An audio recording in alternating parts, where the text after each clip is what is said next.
¿Qué tal? ¿Cómo están? Bienvenidos a esta edición de El Caso Hoy para hablar de una condena histórica y un fallo que ya ha quedado firme. Una condena a exministro de la Corte Suprema de Justicia, en este caso por coima. Estamos hablando del exministro de la máxima instancia judicial Miguel Óscar Vázquez Albertini, quien fue sentenciado en primera instancia a 3 años de cárcel, y esa condena ha quedado firme esta semana con una resolución por parte de la Corte Suprema de Justicia. Se habla de un hecho de coima, un pedido de dinero para salir a favor de una empresa que estaba en juicio contra una institución del Estado en lo civil, y de una multimillonaria coima que, según lo probado en juicio, pidió a través de un intermediario este integrante. Es entonces integrante del máximo tribunal para un voto a favor de una de las partes. Arranquemos, señor director, el desarrollo del caso de hoy. Estamos hablando de 2 condenados. Uno de ellos mencionábamos, y de hecho el caso de hoy es exministro de Corte condenado por coima, y sí, estamos hablando de Miguel Óscar Ramón Vázquez Albertini, exministro de la Corte Suprema de Justicia, que el 7 de agosto del año 2023, a través de la sentencia definitiva número 316, fue condenado a 3 años de pena privativa de libertad como autor del hecho punible de cohecho pasivo agravado. Como cómplice fue sentenciado a 2 años y 6 meses de prisión Rafael Luis María Ramírez Doldán, un funcionario judicial. ¿Cuál fue la participación de este funcionario en toda esta historia y por qué se habla de su complicidad? Vamos a refrescar un poco la memoria de este caso que ya habíamos tocado, pero como la sentencia quedó firme, ahora resta saber cuándo se ejecutaría. Seguimos, señor director, la siguiente placa. Esta sentencia, les decía, que queda firme a través de una resolución por parte de la Corte Suprema de Justicia, la Sala Penal específicamente de la máxima instancia judicial, que fue integrada, sin embargo, por camaristas. Y aquí hay que tener en cuenta que Miguel Óscar Ramón Vázquez Albertini integró la Corte Suprema de Justicia, y que los 9 ministros que están hoy día integrando la máxima instancia judicial se inhibieron de entender en la causa por algún tipo de relacionamiento, ya sea de amistad o porque tuvieron algún tipo de proceso donde intervino Miguel Vázquez. Entonces, para no contaminar este proceso que llegó hasta la Corte Suprema de Justicia, se inhibieron los 9 miembros de la Corte Suprema de Justicia, y llega a ser integrada la Sala Penal por estos camaristas: Silvana Luraggi, José Gualdir Servín y Claudia Criccioni. Integran la Sala Penal para resolver, para estudiar los recursos extraordinarios de casación que plantearon las defensas de los 2 condenados, tanto de Miguel Vázquez como de Rafael Ramírez Doldán, que fueron condenados, y en febrero de este año la Cámara de Apelaciones ya se pronunció confirmando esa sentencia de primera instancia. ¿Qué pasó? La Sala Penal declaró inadmisible, es decir, ni siquiera llegaron a estudiar el fondo de la cuestión, porque se rechazó, no se admitieron estos recursos para que la Sala Penal estudie. Entonces, con esta decisión por parte de la máxima instancia judicial, queda firme esta condena y debe ser ejecutada. La condena contra Miguel Vázquez, y también queda firme y debe ser ejecutada la condena contra el funcionario judicial Rafael Luis María Ramírez Doldán, porque hay que recordar que solamente una condena de 2 años puede ser con suspensión de la ejecución de la pena. En este caso, la pena menor recibió el funcionario judicial, de 2 años y 6 meses y 3 años para Miguel Vázquez. Vamos a la siguiente placa, señor director. Porque uno dice caso de coima, ¿qué es lo que ocurrió? Miguel Vázquez, recuerdo vagamente, era el año condenar a Eco Caray. Esto ocurrió, y esto de lo que vamos a hablar a partir de ahora fue lo que quedó probado en el juicio oral y público, donde se termina sentenciando al exmiembro de la Sala Civil de la Corte Suprema de Justicia. Coima a cambio de voto. Y estamos hablando de un juicio en el que la empresa Calagro se estaba enfrentando a la Industria Nacional del Cemento, una institución que forma parte del organigrama del Estado, es decir, una institución estatal, la INC. Y este juicio era por un reclamo de pago de indemnización por daños y perjuicios de 74.000 millones de guaraníes. ¿Por qué es importante mencionar este monto? El televidente que nos estará viendo dice, Carlos Oyahuila monto, porque ahí dice 3.700 nada más. No, 74.000 millones de guaraníes es lo que reclamaba la empresa Calagro a la industria nacional del cemento. En primera instancia, un juzgado en lo civil sale a favor de la INC, rechaza esa demanda de pago por daños, de indemnización por daños y perjuicios para Calagro. Sin embargo, los representantes de esta empresa recurren a la Cámara de Apelaciones y en segunda instancia el fallo es favorable a Calagro y condenan al Estado paraguayo a través de la Industria Nacional del Cemento a pagar la suma de 74.000 millones de guaraníes como indemnización por daños y perjuicios a la empresa demandante. Es así que llega hasta la Corte Suprema de Justicia este juicio. Y allí es donde entra la figura de Miguel Óscar Bajac, según lo probado en juicio.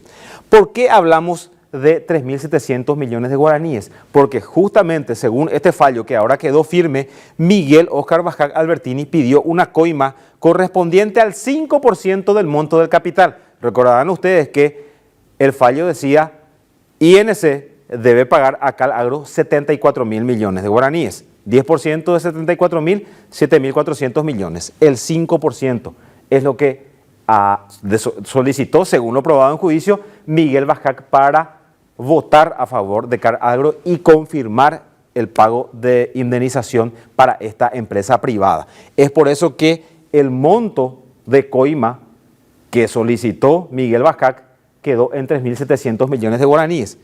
Esto reitero, se probó en juicio que ese fue el pedido para emitir un voto a favor de Calagro. ¿Cómo inició toda esta historia? ¿Cómo es que surge esta investigación del Ministerio Público que llegó a condena y hoy ya queda firme esta sentencia? Y allí pasamos a nuestra siguiente gráfica, señor director, por favor. La denuncia de lo que estaba ocurriendo en la Sala Civil de la Corte Suprema de Justicia con este pedido de coima por parte de un miembro de esta sala, la Sala Civil, hablamos de Miguel Bajac, fue presentada por Felipe Neri Páez, representante de la firma Calagro, y Liduvina Rodríguez Mendieta, presidenta o propietaria, mejor dicho, de esta firma que estaba en juicio con la Industria Nacional del Cemento. El expediente de esta denuncia, de este juicio en lo civil, se encontraba desde el 18 de mayo de 2017 en la Sala Civil del Máximo Tribunal. Y la primera providencia fue firmada el 5 de junio de 2017 por el entonces ministro Bajac. Se entera el integrante de la máxima instancia judicial de este juicio multimillonario y que ya había una sentencia de segunda instancia favorable a la empresa demandante.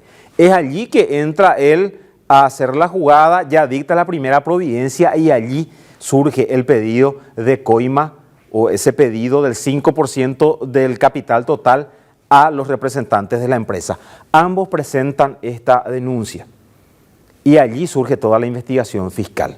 Resaltamos la figura de Felipe Neri Páez, que tuvo la valentía de denunciar nada más y nada menos que a un integrante en ese entonces de la Corte Suprema de Justicia y lamentablemente no vivió para ver este momento histórico, la condena de la persona a la que él denunció. ¿Por qué? Porque Neri Páez falleció durante la tramitación de este juicio. De hecho, el fiscal anticorrupción Luis Piñanes nos remarcó durante el proceso de ese juicio oral justamente que Neri Páez era uno de sus principales testigos y lamentablemente falleció, y aún con la ausencia de ese testigo clave, el Ministerio Público pudo probar los hechos acontecidos en el marco de esta causa. Vamos a la siguiente placa, señor director. ¿Por qué?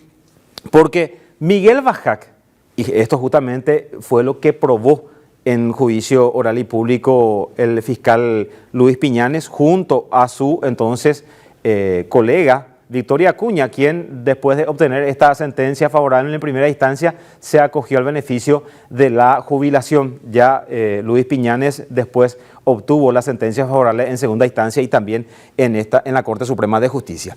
Les decía, Miguel Bajac, esto se probó en juicio. Mantuvo reuniones porque la defensa en todo momento, la defensa de Miguel Bascac en todo momento insistió en que no había una sola prueba del Ministerio Público, una fotografía, un audio, algún elemento que vincule directamente al ministro de la Corte con los denunciantes y con este pedido de coima.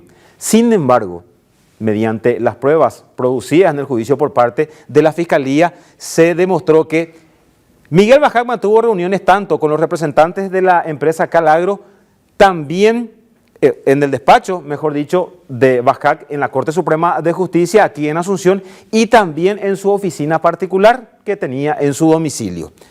En estas reuniones, según lo que se probó en el juicio, se mantuvieron entre el 1 de diciembre del 2017 y el 6 de julio del año 2018, es decir, en esos 7 meses, Bascac estuvo reuniéndose constantemente en su oficina particular y en su oficina de la Corte Suprema de Justicia con los representantes de la empresa Calagro, a quienes él había solicitado esa coima de 3.700 millones de guaraníes. Pero atención con esto, no solamente se dieron reuniones de manera reiterada, sino que además a través del cruce de llamadas, el Ministerio Público demostró que Bascac realizó un total de 583 llamadas con los demás involucrados en el esquema de corrupción y las víctimas. Y utilizó para estas comunicaciones un número de teléfono que estaba a nombre de Aida Rosa Quiñones. Es decir, prestó un teléfono ajeno, un número que estaba a nombre de esta persona, para que directamente no se encuentre en el número que estaba a su nombre las llamadas con los demás involucrados en todo este esquema y obviamente los denunciantes hoy día. Entonces realizó esta cantidad de llamadas en el lapso de 7 meses, además de las reuniones que llegó a mantener con los hoy denunciantes. Vamos allí a la siguiente placa porque el Ministerio Público cerró la historia con distintos elementos que se produjo a lo largo del juicio. En diciembre del año 2017, de diciembre de 2017 a julio del 2018, se mantuvieron estas casi 600 llamadas entre Bascac y los involucrados en todo este esquema. En ese tiempo, o de estas 583 llamadas, 294 comunicaciones fueron con Juan Carlos Ávila, y esta es una persona clave en toda esta historia. ¿Quién es Juan Carlos Ávila? Es el abogado que el mismo Miguel Bascac le impuso a la empresa Calagro para que represente a esta firma en el juicio contra la industria nacional del cemento. Es decir, ahora que ya llegó esto a la Corte Suprema de Justicia, este va a ser el abogado, Juan Carlos Ávila, el que le va a representar a ustedes Calagro, y a través de él vamos a mantener las comunicaciones. ¿Y cómo logró probar el Ministerio Público esto? Por la cantidad de comunicaciones que mantuvo en el lapso de 7 meses Bascac con este abogado que representaba a la empresa Calagro ya en esa última instancia, cuando se estaba decidiendo nada más y nada menos que esa indemnización multimillonaria a favor de Calagro. La siguiente placa, señor director, por favor. Atención con este detalle también que la Fiscalía logró probar, porque ¿cómo se demostró que Bascac utilizó el número de otra persona y que realmente el número de esta otra persona él utilizaba para las comunicaciones? Las celdas de los celulares y la geolocalización de antenas que utilizaba dicha línea para comunicarse fueron claves para probar esto. Y además, el Ministerio Público presentó como prueba una entrevista que le hicieron a Bascac en Radio Ñandutí. ¿En qué fecha se dio esta entrevista? El 5 de julio del 2018. ¿Qué ocurrió ese 5 de julio de 2018? Fue aprehendido en flagrancia el funcionario Rafael Ramírez Doldán, el cómplice de Bascac, que ahora está condenado a 2 años y 6 meses. Se hizo una entrega vigilada, allí le caen a Rafael Ramírez Doldán y luego lo llaman a Miguel Bascac porque se enteran que el Ministerio Público hizo un operativo de entrega vigilada y que presuntamente estaría involucrado Miguel Bascac. Los colegas de Radio Ñandutí se comunican con el exministro de la Corte. Y el entonces integrante de la máxima instancia judicial concede la entrevista a esta radio AM utilizando el número que había utilizado también para comunicarse con los involucrados en este esquema de corrupción. Vamos a la siguiente placa, señor director, porque ¿Qué pasó ese 5 de julio del 2018? Hablamos de la entrega vigilada y Rafael Ramírez Roldán que cae en esta entrega vigilada. Fue una aprehensión, les decía, en flagrancia de este funcionario condenado. Hoy día se realizó en la Plaza de la Justicia. Con 50 millones de guaraníes en su poder cayó Rafael Ramírez Roldán. Y este monto de dinero fue un pedido de buena voluntad por parte de los representantes de la empresa Calagro hacia el ministro Miguel Bajac para que éste pudiera incidir en la decisión en la instancia de la Sala Civil. Cae con los 50 millones y el operativo de entrega vigilada obviamente fue realizado por orden judicial. Estuvo también la Policía Nacional y agentes de la Unidad de Delitos Económicos y Anticorrupción del Ministerio Público. Eso ocurrió el 5 de julio de 2018, fecha en que se da esta entrega vigilada y la posterior entrevista a Miguel Bajac en Radio Ñandutí, prueba que también se produjo en el marco del juicio oral. La siguiente placa, señor director. El 7 de agosto se dio esta sentencia definitiva número 316, condenando a Miguel Bajac y a su cómplice, el funcionario judicial, a 3 años de cárcel y 2 años y 6 meses de prisión en ese orden para ambos encausados. Y atención porque esto fueron frases, porciones del relato que hizo el Tribunal de Sentencia al momento de dar a conocer su fallo. Todos los implicados, concluyó el Tribunal de Sentencia, los implicados en el hecho punible tienen cercanía, dependencia o subordinación a Miguel Óscar Bajac. Es inverosímil, dijo el colegiado, que el único que supuestamente no estaba al tanto del pedido de coima a cambio de su voto haya sido Miguel Bajac, porque este fue el argumento que ensayó la defensa a lo largo del juicio oral y público, que él no tenía conocimiento, Miguel Bajac no tenía conocimiento de que hubo un pedido de coima para que él vote a favor de la empresa Calagro en este juicio contra la INC. El pedido de dinero, también dijo el tribunal, sin la participación de Bajac, carece de sentido. Esto fue lo que concluyó el Tribunal de Sentencia, fallo que fue confirmado en segunda instancia y que esta semana la Corte Suprema de Justicia dejó firme. ¿Qué va a pasar ahora? La Sala Penal del máximo tribunal debe remitir el expediente hasta un juzgado de ejecución que salga sorteado y después debe informar el juzgado de ejecución a Miguel Bajac que o se pone a disposición de la justicia para cumplir los 3 años de cárcel o se va a ordenar su captura para que se cumpla esta sentencia, ya que ha quedado firme. En el caso de hoy, un hecho histórico. Un exministro de la Corte condenado por caso coima, ahora resta saber si va a ir a prisión finalmente para cumplir con esta sentencia. Muchas gracias por la preferencia. Ustedes permanezcan en las pantallas de ABC TV, que ya seguimos con Crimen y Castigo.